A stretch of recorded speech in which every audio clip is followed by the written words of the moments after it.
Hey everyone, welcome back once again to my YouTube class. I am Manjeet Rawat, your online instructor. This is another session of AWS as per the schedule. जो recently अभी आपको मैंने schedule भेजा है उसके according अगर हम बात करें तो today is Saturday, so Friday and Saturday we decided for AWS. सो आज भी हम AWS की एक और वीडियो प्रोवाइड करने वाले हैं which is related to the networking. और AWS की अगर हम टोटल कंटेंट की बात करें तो 18th वीडियो ऑलरेडी अपलोड कर चुके हैं. It means that up to 60% content AWS की प्लेलिस्ट में अवेलेबल है.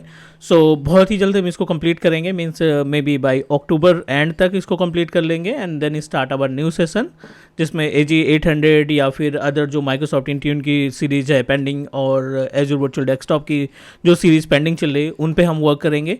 बट अभी के लिए आज हम डिस्कस करने वाले हैं AWS पोर्टल की एक और important service which is cloud front, right. तो एक एडमिनिस्ट्रेटर के लिए, एक आर्किटेक्ट के लिए, एक सिसॉप एडमिन के लिए ये बहुत ही ज़्यादा इंपॉर्टेंट है कि he should know about the cloud front. Means हमें मालूम होना चाहिए कि क्लाउड फ्रंट है क्या, किस तरीके से टास्क परफॉर्म करता है, क्यों रिक्वायर्ड है किसी ऑर्गेनाइजेशन के लिए. And as a engineer, as a AWS engineer, it's our responsibility कि हमें भी मालूम होना चाहिए exact the usage of cloud front. तो मैं आपको छोटा सा हिंट दे देता हूँ क्लाउड फ्रंट के बारे में विच इज़ रियली इंपॉर्टेंट. बाकी जो डॉक्यूमेंटेशन है वो आपका पोर्टल जब आप ओपन करते हैं ना, जब भी आप क्लाउड फ्रंट पे क्लिक करेंगे तो ये आपको प्रॉपर तरीके से गाइड कर देगा. बट अगर हम अपनी लैंग्वेज में सीखने की कोशिश करें, समझने की कोशिश करें तो cloud front can work just like, पहले हम कुछ सोर्स की बात कर लेते हैं, राइट. ये अपने पास हो गए सोर्स की बात कर लेते हैं. सोर्स इन द सेंस कि वो सर्विसेज जो आपकी हेल्प करती हैं टू होस्ट द वेबसाइट या एप्लीकेशन. AWS पोर्टल के ऊपर हम अपनी वेबसाइट या किसी भी एप्लीकेशन सॉफ्टवेयर को मल्टीपल तरीके से डिस्ट्रीब्यूट कर सकते हैं, मल्टीपल वे से हम उसको होस्ट कर सकते हैं. Let's start from the very basic. अगर आप एक स्टैटिक वेबसाइट होस्ट करना चाहते हैं तो yes, S3 bucket can help us, you know very well about. आप इंस्टेंस प्लस इसमें लोड बैलेंसर भी ऐड करेंगे क्योंकि डायरेक्टली इंस्टेंस का कोई भी ऑप्शन नहीं है अपने पास एजूर फ्रंट क्लाउड फ्रंट में. तो virtual machine plus load balancer. और तीसरा है बिन स्टैक. सो बिन स्टैक का हमने आपको प्रैक्टिकल दिखाया था कि किस तरीके से बिन स्टैक काम करता है. और यहीं पे अगर हम बात करें तो एक सर्विस होती है which is consider as a Lightsail, ठीक है, लाइट सेल. ये सभी आपके सोर्स की तरह काउंट किए जाएंगे. सोर्स इन द सेंस कि क्लाउड फ्रंट अगर आप ऐड करते हैं, for example this is AWS cloud front. So इस केस में क्या होता है, AWS क्लाउड फ्रंट में क्या होता है कि आप S3 बकेट को असाइन कर सकते हैं, लोड बैलेंसर असाइन कर सकते हैं, बिन स्टैक ऐड कर सकते हैं या फिर लाइट सेल को ऐड किया जा सकता है, ठीक है. सेकेंड, अब क्लाउड फ्रंट का यूसेज क्या है, जो आपकी एज लोकेशन है. फॉर एग्जांपल एक छोटा सा एग्जांपल मान लेते हैं इसमें क्लाउड फ्रंट के यूसेज के लिए. It is also consider as a content delivery network. जैसे आप एज्योर में देखते हैं कि CDN होता है, वैसे ही AWS पोर्टल पे आपको मिलता है क्लाउड फ्रंट. AWS एज्योर का CDN और AWS के लिए आप क्लाउड फ्रंट बोल सकते हैं. As we know that Azure, AWS, Google cloud, हर एक क्लाउड प्रोवाइडर ने अपना data center world wide establish कर रखा है. These all are the locations, ठीक है. ये सभी लोकेशंस है हमारे डेटा सेंटर्स की. For example you establish your data center in location of not data center, web server को आपने इंडिया लोकेशन में इस्टेब्लिश कर रखा है, ठीक है. दुबई लोकेशन में इन्होंने अपना डेटा सेंटर इस्टेब्लिश कर रखा है. ऑस्ट्रेलिया लोकेशन में डेटा सेंटर है, राइट. USA में इन्होंने डेटा सेंटर इस्टेब्लिश कर रखा है और कनाडा लोकेशन में, for example, just for example, right. अब यहाँ पे जो क्लाउड फ्रंट है या CDN की बात करें वो किस तरीके से काम करता है वो देख लेते हैं. क्लाउड फ्रंट एज्योर पे इसी को हम बोलते हैं CDN profile, content delivery network, या फिर आप बोल सकते हैं एज्योर फ्रंट डोर के नाम से भी ये जाना जाता है, ठीक है. तो अब आपने इंडिया लोकेशन में अपना वेब सर्वर इस्टेब्लिश किया. For example you establish your web या फिर application server in location of India, ठीक है.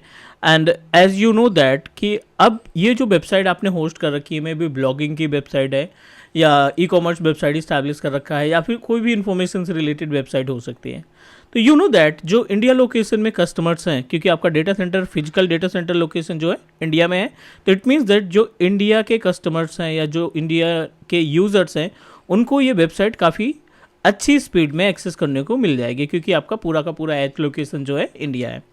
बट यहीं पे अगर हम दुबई लोकेशन से अगर कोई कस्टमर आपकी वेबसाइट को कनेक्ट करता है, या फिर आपका कनाडा लोकेशन से कोई कस्टमर आपकी वेबसाइट को देखना चाहता है, या यूएस से कोई बंदा आपकी वेबसाइट को ओपन करना चाहता है, तो कहीं ना कहीं इन सभी जो रिमोट लोकेशंस हैं, इन रिमोट लोकेशंस पे वेबसाइट एक्सेस करने में थोड़ी सी लेटेंसी आएगी, मीन्स स्पीड की इशूज़ हो सकते हैं। और सबसे बड़ा इशू है सिक्योरिटी का, कि we don't know, we are unable to find कि जो हमारे बाकी के लोकेशन से डेटा एक्सेस किए जा रहे हैं या वेबसाइट एक्सेस किए जा रहे हैं वो कितना ज़्यादा सिक्योर है हमारे वेब सर्वर के लिए। इन सभी कन्फ्यूजन से यू नो दैट कि अगर आपको बहुत सारा ट्रैफिक मिल रहा है, मीन्स ठीक ठाक ट्रैफिक मिल रहा है, फिर भी हम हर एक लोकेशन में डेटा सेंटर तो इस्टेब्लिश नहीं कर पाएंगे, हर एक लोकेशन में अपना वेब सर्वर तो इस्टेब्लिश नहीं कर पाएंगे कि आपने दुबई में भी इस्टेब्लिश कर दिया एंड कनाडा में भी इस्टेब्लिश कर दिया या फिर यूएस में भी इस्टेब्लिश कर दिया। It's really costly. तो आप हर एक लोकेशन में डेटा अपना वेब सर्वर की कॉपी या वेब सर्वर नहीं इस्टेब्लिश कर सकते, तो उस केस में आप क्लाउड फ्रंट का इस्तेमाल करेंगे। तो एक्चुअल में क्या होता है क्लाउड फ्रंट की अगर हम बात करें, तो क्लाउड फ्रंट क्या करता है कि ये जो आपने वेब सर्वर इस्टेब्लिश किया है ना, ये इसी वेब सर्वर की कॉपी क्रिएट कर लेता है, कैसे बना देता है हर एक डेटा सेंटर में, जो AWS का डेटा सेंटर है, राइट, इनके डेटा सेंटर पे आपका कैसे क्रिएट कर देगा। अब कैसे में क्या होगा कि अगर आपके कस्टमर यूएस लोकेशन से वेबसाइट एक्सेस करते हैं, तो पहली बार जब वो एक्सेस करेंगे तो थोड़ी सी लेटेंसी आएगी। उसके बाद जो आपके क्लाइंट है ना, वो नियर बाय डेटा सेंटर से एक्सेस करेंगे, तो जो लेटेंसी है वो भी मेंटेन हो जाएगी, कम हो जाएगी, स्पीड परफॉर्मेंस बढ़ जाएगी। और plus second important part security, it is fully secured और ट्रस्टेड है। आप इस सर्विस के ज़रिए आप अपना जो वेब सर्वर इस्टेब्लिश कर रखा है इंडिया लोकेशन में, इंडिया लोकेशन से बैठे बैठे एक ही लोकेशन से बैठ करके आपके वर्ल्ड वाइड कस्टमर बना सकते हैं, वर्ल्ड वाइड आप अपनी वेबसाइट को एग्जीक्यूट करा सकते हैं। This is the actual usage of cloud front. मैं आपको बहुत ही बेस से बताने वाला हूँ, एक एक स्टेप पे बात करेंगे ताकि आपको कोई कन्फ्यूजन ना हो इस पर्टिकुलर प्रैक्टिकल के लिए। It's really important. तो फटाफट हम AWS पोर्टल पे चलते हैं, साइन इन पे करते हैं। साइन इन पे करने के बाद इनमें से कोई भी एक आपको सिलेक्शन करना पड़ेगा। S3 बकेट आप सेलेक्ट कर लीजिए, वर्चुअल मशीन बना करके लोड बैलेंसर बना लो आप, या फिर आप बिन स्टैक कॉन्फ़िगर कर लो, या लाइट सेल, ये आपके ऊपर डिपेंड करता है, क्योंकि आपको इनमें से किसी एक सोर्स को सेलेक्ट करना ही पड़ेगा। अगर आप लाइव प्रैक्टिकल देखना चाहते हैं तो इनमें से कोई ना कोई सोर्स को आपको सेलेक्ट करना पड़ेगा, तभी आप US लोकेशन या कनाडा लोकेशन या दुबई लोकेशन, ठीक है, कहीं पे भी आप अपनी सर्विसेज को एग्जीक्यूट कर सकते हैं। चलिए, तो हम यहाँ पे क्या करने वाले हैं, हम बेसिकली अपने पहले तो लॉगिन कर लेते हैं पोर्टल को, और लॉगिन करने के बाद हम चलेंगे, एक वर्डप्रेस बना लेते हैं। वर्डप्रेस थोड़ा सा आसान रहेगा, जल्दी बन जाएगा, और फिर उसको हम CDN में ले जाएंगे, ठीक है। EC2 इंस्टेंस, वैसे S3 बकेट है, बट S3 बकेट हम इसलिए नहीं तैयार करना चाहते क्योंकि S3 बकेट में हम प्रैक्टिकल तो दिखा देंगे, बट रियल टाइम में इसका कोई यूसेज नहीं कर पाएंगे आप, मीन्स जो रियल यूसेज है वो आप यूसेज नहीं कर पाएंगे, क्योंकि कोई भी organization, you know very well about, आज की डेट में आई डोंट थिंक कि कोई भी ऑर्गेनाइजेशन जो है वो आपको ऑप्शन प्रोवाइड करेगा कि स्टैटिक वेबसाइट होस्ट करें।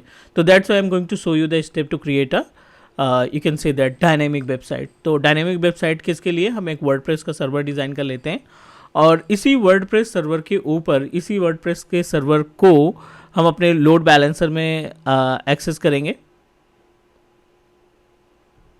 ठीक है। और सेम लोड बैलेंसर को हम एक्सेस करेंगे किसके ज़रिए, अपने AWS क्लाउड फ्रंट के थ्रू। तो यहाँ पे वर्डप्रेस टाइप कर दो आप, जो ऑलरेडी आपने प्रैक्टिकल देखा होगा, but it's really important, you should know about the procedure, you need to perform the task again and again।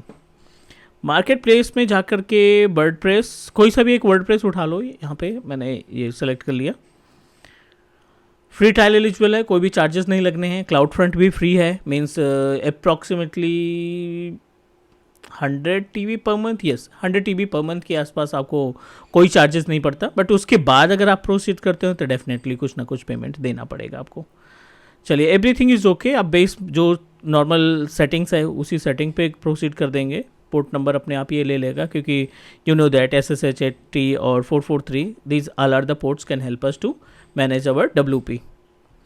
Create new WP key download key pairs, और लॉन्च कर देते हैं। ये पहला स्टेप है। एक एक स्टेप हम प्रॉपर तरीके से डिस्कस करेंगे। ये पहला स्टेप है जिसमें हमने वर्डप्रेस का सर्वर डिज़ाइन किया। दूसरे स्टेप में इसको एलबी में ले जाएंगे। तीसरा स्टेप आएगा front door, not front door, sorry, Azure का फ्रंट डोर है, यहाँ पे आएगा क्लाउड फ्रंट, और उस क्लाउड फ्रंट के अंदर हम अपने इस वेब सर्वर को, यानी वर्डप्रेस सर्वर को जो हम क्रिएट कर रहे हैं, इस वर्डप्रेस सर्वर को इस्टेब्लिश करने का काम करेंगे। तो ये हो गया इनिशियलाइज। मीनवाइल यहीं पे आप इसको क्रिएट होने देते हैं। आई नो कि इसमें वेबसाइट वगैरह डिज़ाइन करना पड़ेगा हमें, बट मीनवाइल हम क्या करते हैं, इसमें लोड बैलेंसर्स भी बना लेते हैं। तो लोड बैलेंसर में चेकिंग के लिए, टेस्टिंग के लिए अभी हम क्लासिक पे चल देते हैं।